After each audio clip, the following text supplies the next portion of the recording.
If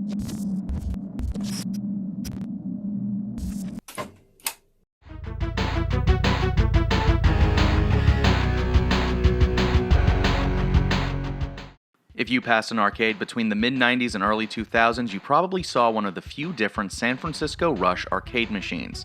The bumping techno music beckoned you. The closer you got, the clearer you saw the squat versions of muscle cars flying down the streets, catching anti-gravity-like jumps and crashing spectacularly into a pile of ash and flame. Sure, it doesn't look as incredible now as it did then, but the extreme gameplay is still worth another look. So today we're going to dive backward into the home console releases of each of the original 3 Rush games, from the groundbreaking San Francisco Rush Extreme Racing, all the way through the final release San Francisco Rush 2049. I'll be focusing on the N64 versions, but we will also take quick peeks at other releases as well, from the PS1 to the Dreamcast. This is going to be a pretty long one, so let's just jump right into it.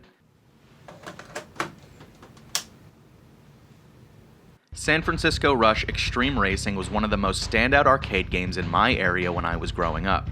From movie theaters to the tiny arcade at my mall, Rush was everywhere I went. They stayed put for years, probably until around 2003-2004. Of course, by then they were mostly broken, but that didn't really matter because in 1997, the arcade classic came to N64 and PS1 in 1998. Starting up San Francisco Rush teleports me right back to the arcade. The N64 port did a pretty good job of recreating the feel of the arcade release and the graphical style and atmosphere. Sure, the N64 couldn't perfectly emulate the arcade version one-to-one, but what it lacked in graphical capability, it made up for in content. The N64 game doubled the number of tracks to 6, 7 if you count the unfinished Alcatraz level you can unlock with a Game Shark, and added more cars to play with. While only 3 tracks were officially added and the other 3 making a return from the arcade release, extra shortcuts were added to make even the most burnt-out arcade goers interested in picking up the home console release. The 6 tracks are nameless, only numbered, so it makes calling them something other than tracks 1 through 6 difficult, but I'll do my best in distinguishing them with the video. Instead, on the track selection screen there are statistics of elevation changes so you know just how much sweet air you'll be getting, as well as the total distance traveled in each race in case you need to log your miles to submit on your tax return. We'll talk more about the tracks later once we get into the circuit mode. Since there are only 6 official tracks, you better get used to playing them if you want to dive into the circuit mode, the main game mode you'll be playing if you're playing single player. And if you want to finish that mode, you better be ready to put in some serious time. You know how in Mario Kart the tracks are broken down into smaller, digestible cups, so at most you'll be playing like 6 races at a time and you only race on each track in the cup once? San Francisco Rush has one single, beefy, 24-race circuit mode, and you might be wondering how that works. Well, here's the deal. Each track is played through 4 times. However, there are 4 different ways to play each track: forward, reverse, mirrored, and mirrored in reverse. These are all pretty self-explanatory, but I have to say it's pretty remarkable that these tracks work really well both forward and backwards. By adding all these new shortcuts to the tracks, you can tell the devs really thought of cool ways to maximize the space on the cartridge. However, what makes this a real trial is the fact that you can only choose one car for the entire series, meaning when you choose a car, you're stuck with it for 24 straight races until you start over. What makes this kinda confusing is the cars are ranked by difficulty, not statistics. Even in the manual, there really isn't a definitive way to tell what makes a vehicle easier or harder to drive, so I just went with the Volkswagen Beetle. My best advice would be do a few trial races until you find a car that really speaks to you enough to stick with the entire time. Unlike me, who went, "Oh cool, a bug, I love Beetle Adventure Racing." In addition to the classic Beetle, there are a variety of cars to choose from, almost all seemingly based off of real-life vehicles of the time. There's a BMW, a Camaro, a Viper, a Volkswagen minibus, and plenty of others to choose from. You can unlock more cars by finding keys across all of the tracks. The Beetle, as I quickly began to realize, turned out not to be the move here. Once the race begins, you start to realize something about the controls. They are very stiff, like stiff as cardboard. They're almost prohibitively difficult to get used to. Disclaimer, even though the opinions expressed in this next segment are my own, I did do some research into other reviewers of the game from the time it came out. Most of these reviews also mention that the controls felt stiff compared to the arcade version, and some even blame the N64 control stick for not being sensitive enough to handle a game of this caliber. While I think that's a pretty harsh critique of a controller that let us whip Mario around in Mario 64 with pinpoint precision, I do agree that the way the game handles holds it back from being as enjoyable as it could be. Even in automatic transmission over manual, there is still a steep learning curve. If you go into this game like a lot of people do with a lot of arcade racers and just hold the accelerate button down in perpetuity, you're going to start to feel like you have little more control over your vehicle than you would in a Need for Speed drag event. It might sound like an exaggeration, but it's closer to the truth than you might realize if you haven't played it before. I know this because I still use the same formula I did when I was a kid with most racing games. Crash, crash, crash, crash, almost crash, crash, just win, baby. Needless to say, I spent a lot of time bursting into flames. But the main issue that I had wasn't the control left to right, even though that is still a problem. It was the fact that the brake button does little more than make the lights on the back of your car light up. It doesn't do much at all. Because of this, I found the method of driving like you would in real life to be more effective. Okay, hear me out. When approaching a turn, brake. As you start turning, lay off the brake. As you come out of the turn, punch it. That time in between braking and accelerating is when I felt like I had most control over my vehicle. While I did find a little more success, it was far from a win button, and any success wouldn't have covered up the fact that it feels like you're driving the opposite of a jet ski. Even after I started implementing this strategy, I still rarely ever won any races. In fact, if anything, I'd just say I meddled a little bit more often. The controls are one hang-up I have with the game, but the tracks are another entirely. Tracks have a tendency to feel like they were built to screw you over. See, being set in San Francisco means that you're racing on streets in the city. I mean, suspend your disbelief a little bit, it's 1997 here. But that can only mean one thing: 90-degree turns going 175 miles per hour. The amount of huge jumps right before a 90-degree turn feels like they were built to make you crash. To be successful, you have to contain yourself and take these turns slowly unless you want to become a fireball. Part of the appeal of Rush as a whole was the massive jumps, and a part of my childhood dies every time I slowed down on an incline instead of accelerating into it to catch as much air as possible. It's a bit dramatic, I must admit. While I liked the tracks in the game, only two really stood out to me as being distinct enough to recognize.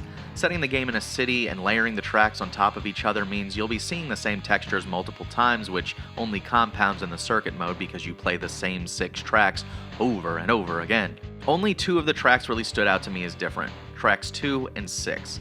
Track 2 sticks out to me because of the long strip of highway you race down. This was also in the arcade version as the advanced track, which could be why it sticks with me so much. It's just because I played it more than all the others. It also is more visually distinct because of the change of scenery. Track 6 is like this as well. I would describe Track 6 as 3 different adjectives of varying levels of compliments, so go with me for one moment. It is my favorite track, it is the most broken track, and because of that, it is the hardest track. It is as funny as it is infuriating. It's this 2-way strip of very long road with a loop on either end, one big and one small. These long strips allow you to hit top speed, which is great until you're cut off by a disproportionately sized bus, or miss the turn you aren't given any visual cue you needed to hit, or you go the correct way after all and just crash into flame because you were going too fast. This track feels like it was cast in amber as a time capsule of this era. It encapsulates the white-knuckle rage-inducing qualities of arcade games at the time. But while many of the other tracks blend together, you can still tell the devs took a lot of time and care into bringing San Francisco to life as a playground to look around in. I mean, just look at this manual and all the landmarks they tried to shove into this game. Setting the game in one city, though, is a pitfall and opens up the real possibility of repetitive scenery, and this game struggles with that a lot. But repetition wasn't my biggest issue with the game, however. The difficulty of track and controls made me feel like the other racers mattered less. The competition was less between them and me than it was a trial to survive the track. I was more at odds with the courses, if that makes any sense. Even then, the opponents are rigidly attached to racing lines, and let's say, they don't really respond to love taps. They aren't flawless drivers in any way, but you don't have much influence over them. If they're gonna crash, it's because of their problems, not because you bumped them into the side of the road and they didn't know how to handle it. It's usually because they hit a jump wrong. I'm really not trying to crap all over this game, I'm just trying to accurately describe how it feels to play, and the sheer difficulty can be a real turnoff to people who haven't played it before. Even in spite of the teeth gritting, I still had a pretty good time with it. Sure, I shook my head a lot, but more in "Ooh, you got me" kind of way. It's like when someone gets something over on you and the way they did it was so spectacular and well produced that you can't help but be impressed even though you are kind of at a disadvantage now. It wasn't until after I placed 4th in the overall circuit, which depicts you as a crash, by the way, that I went into the options menu. Did I mention that the way I was playing was nerfed? Yeah, I didn't realize it either until after the circuit, and I only medaled in fewer than half of the races, and probably fewer than 10 of those. Apparently, rubber banding was on too, despite the fact that I was this far from other racers at some point. My difficulty was also set to normal. I think difficulty in this game is a sham because you can choose tracks and cars based on difficulty, and now you're telling me there's another difficulty slider in the menu? There's also a death option, which basically deems you dead and in last place for the race if you crash even once. That crash montage from earlier, yeah, that was from one race. This game just goes from hard to impossible if you really wanted to, and after finishing the circuit mode, I can't say I really care to find out how that feels. There was a PS1 release, but it reviewed incredibly poorly, and after taking a brief look at it, I can just say this isn't Rush. So we won't linger on it, but it's like, if you want to play Rush at the arcade and your mom says, "We have Rush at home," and then you go home, it's never as good. That's what the PS1 release is. In addition to the fact that it just doesn't have the Rush feel, the gravity in the PlayStation 1 version is very, very different, meaning you're not going to get very much hang time at all, and I think that is part of the reason that it just loses the Rush appeal. I mean, once you start changing the physics of the game and changing how much air you can get, you start talking about a pretty different game outside of the name. I highly recommend not playing it. The reviews for it are appalling. It just doesn't look, feel, or just anything similar to Rush. It's just got the name on it and some, I guess, basic similarities, but overall it's just a disappointing port that really doesn't scratch the Rush itch. San Francisco Rush Extreme Racing is incredibly tough in that old school arcade kind of way, where you can tell it was just created to eat every quarter within a 3-mile radius. It's not for the faint of heart to the point where I'd be hesitant to even recommend it. If you've made it this far into the video, you can probably tell for yourself whether or not the sticking points will frustrate you to the point of quitting. And while I had a lot of fun with it, I wouldn't blame you for skipping it. Luckily, this isn't the only home console entry in the series, and the best was yet to come for Rush.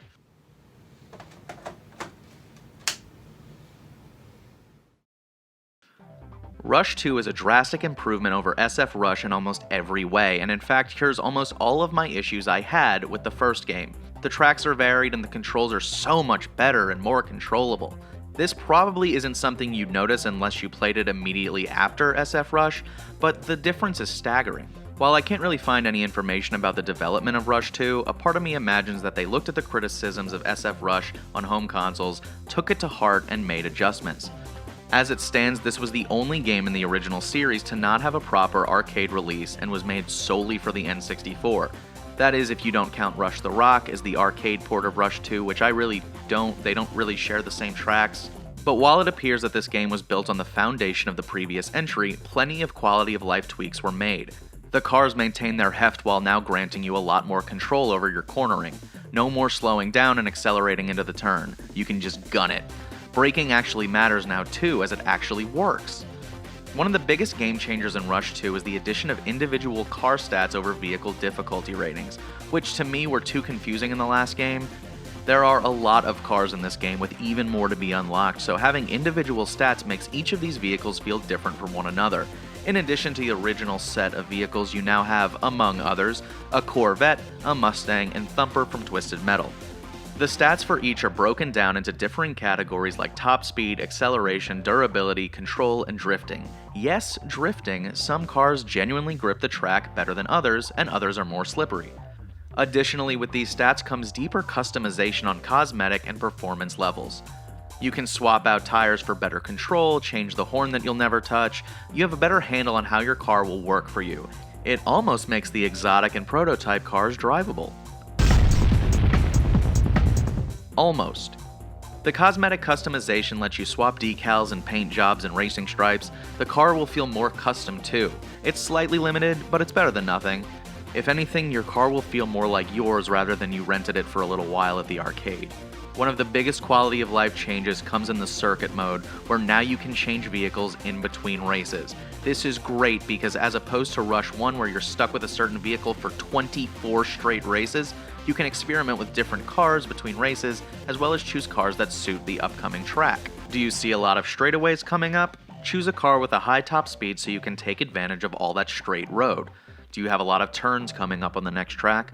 Well, bring a car with solid control or drifting depending on what you prefer. This little tweak, as tiny of a change as it is, lets you choose a car and feel more confident rather than making you hope you made the right choice for your entire circuit. The car selection is also far more important this go-round because the tracks are way more varied. Gone is the sole location of the San Francisco streets. In its place is America, baby. This ain't your SF Rush no more, this is Extreme Racing USA. And the rockets will glare, and the rockets will glare. Rush 2 feels like a certain nostalgic time machine for me because I remember a time when America was 1/3 New York City with a peppering in of jail and Hollywood. But outside of the oddly redundant 2 New York City tracks, there's much more to look at this time around, and they feel really lively with real-life advertising. Ads in games are pretty heavy-handed these days, but seeing an ad for a game that came out 2 decades ago almost feels welcoming, like putting on an old coat. It's kind of hard to describe, but it gives this authenticity to the tracks. New York City is very advertiser-heavy anyway, and seeing actual ads makes sense. That's what I guess I'm trying to say. The hidden track from SF Rush made its full debut, which I guess means we haven't fully departed San Francisco after all. Alcatraz is a fantastic level though. It's more of a roller coaster than it is a high security prison for bank robbers and murderers. I joke about how we aren't done with San Francisco, but I am so happy that this track was finally released in its fullest capacity because it's just so dang fun. If you had one chance to show someone what Rush as a series was all about, this is what you show them. It encapsulates everything that the Rush series is about. Big jumps, hidden routes, and fiery wrecks. Maybe even throw in the exotic car for good measure. It's my favorite track in a sea of great tracks here. Las Vegas is great because it captures the skyline at twilight perfectly, for N64 standards. Hawaii feels like an island because of the docks and shortcuts these docks allow.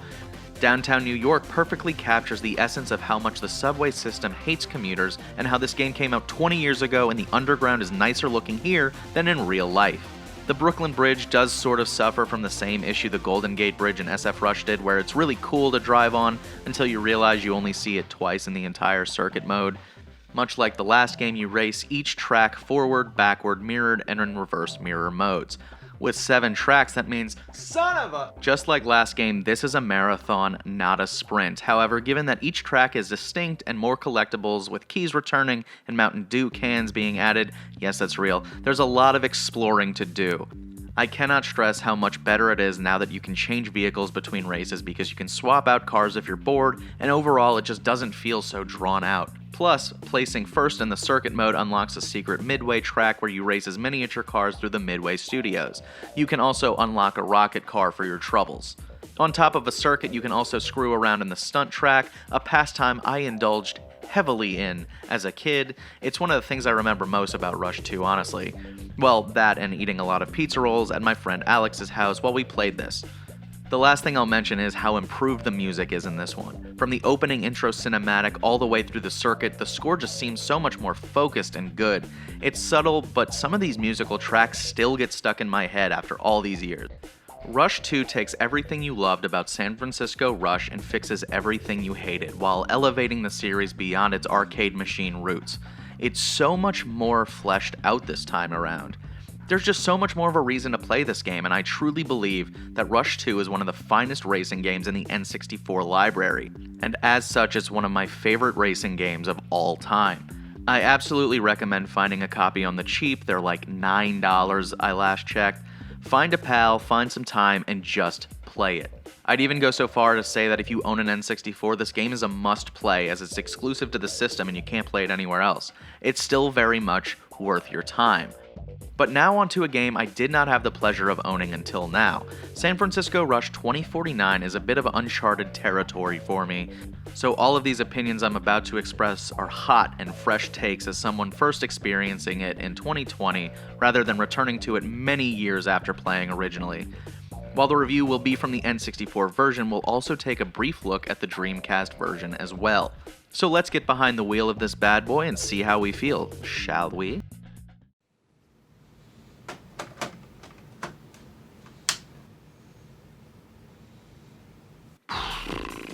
I am pretty disappointed by Rush 2049, not because it's fundamentally broken or anything like that, it just feels like for every step forward it takes, there's an equal step backward.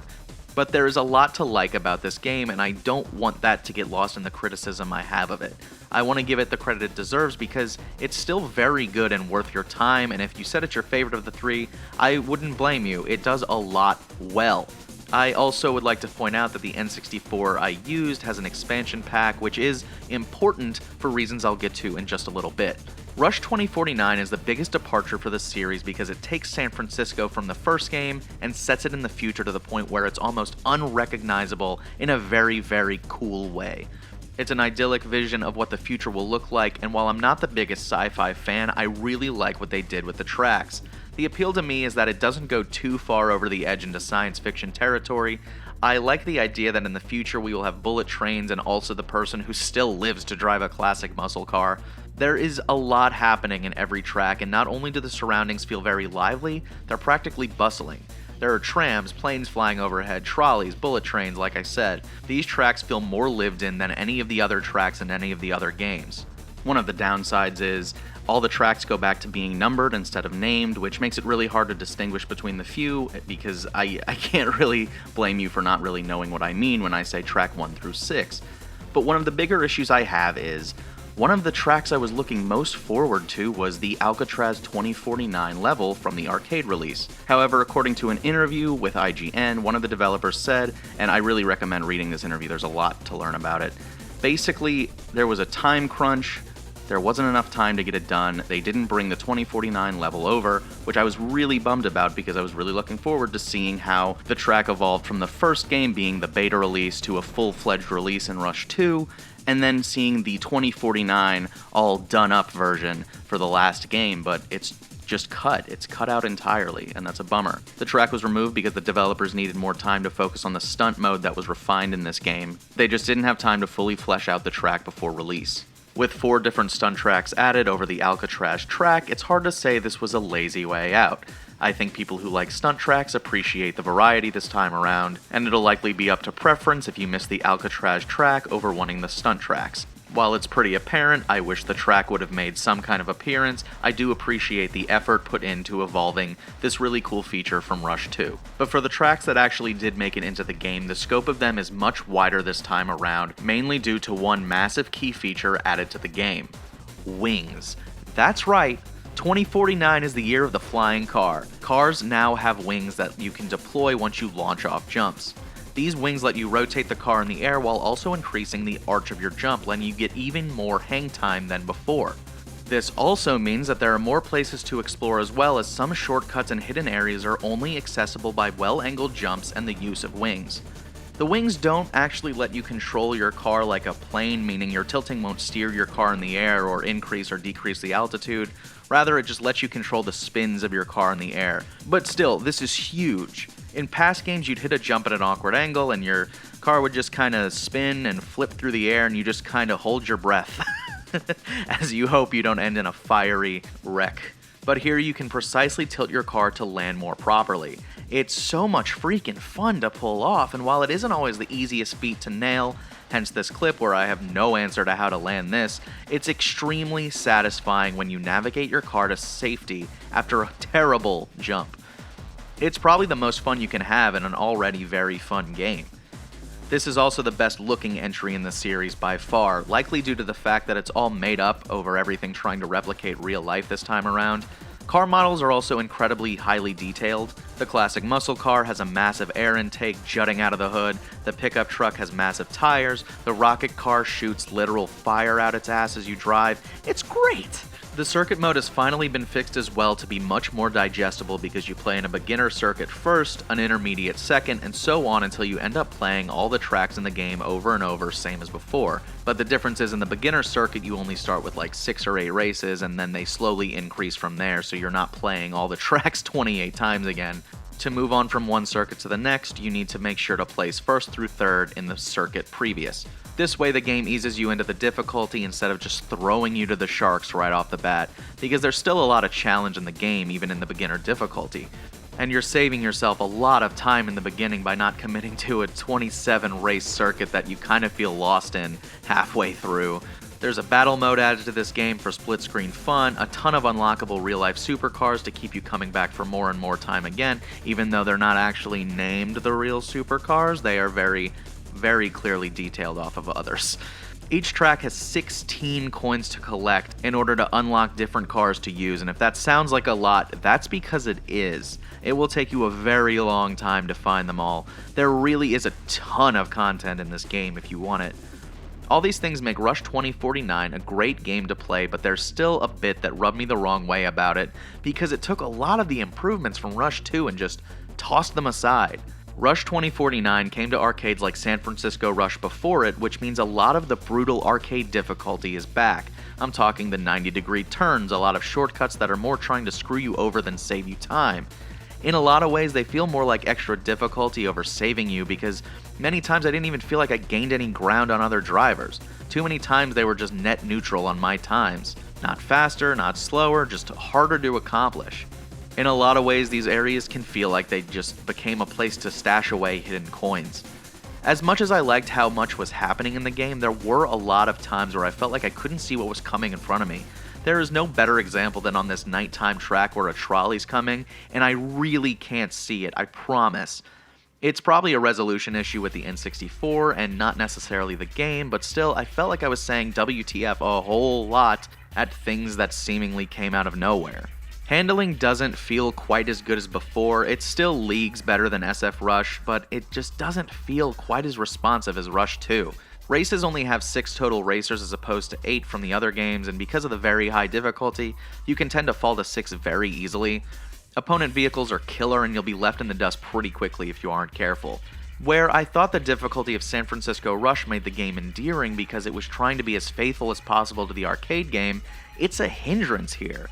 In between the first and third game, there was a second game that really nailed it when it came to arcade racing with a good amount of difficulty while still feeling challenging in a fair way.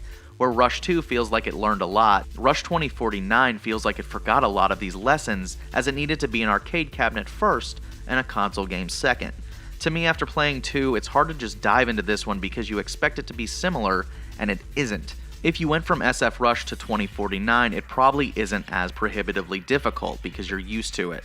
But if you play them all in order like I did, back to back, it can be pretty jarring. Now remember I said I am playing with an expansion pack in my system. There are technically 3 different home console versions of this game. N64 with expansion pack in, without the expansion pack in, and the Dreamcast version. Playing without an expansion pack takes a lot away from what makes Rush 2049 good. There won't be any background music when you play, all moving objects will be stagnant, one of the tracks is removed, which means that the expert circuit is removed entirely. You're missing out on a lot if you don't have an expansion pack, so to me, don't even bother with it, or just find an expansion pack. However, the Dreamcast version of this game is the definitive version by far. There really aren't any extra features to speak of that make it more worthwhile. According to the interview I mentioned earlier, there were a lot of features planned for the Dreamcast release that just didn't make the cut, including online play, which would have been amazing, but apparently Sega didn't get the code in time.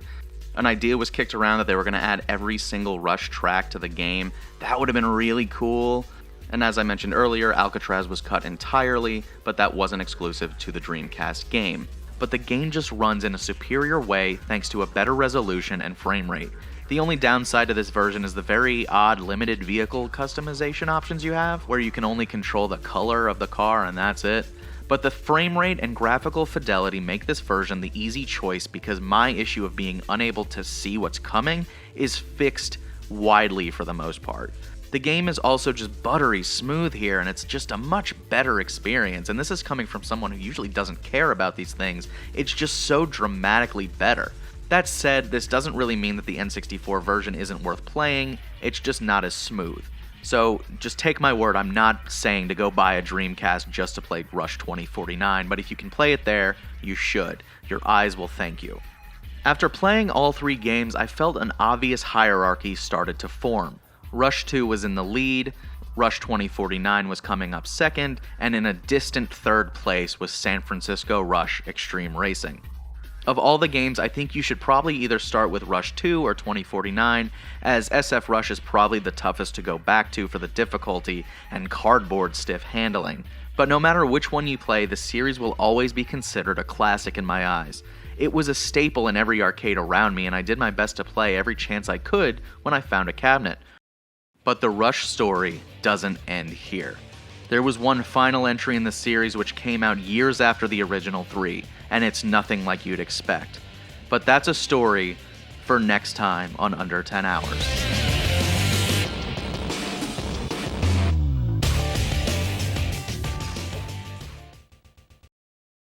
What's your name? Start with a C. Start with a G. Start with a Z. Nothing nasty now. What's your name? Spell it. H-I-J-K-L-M-N-O-P.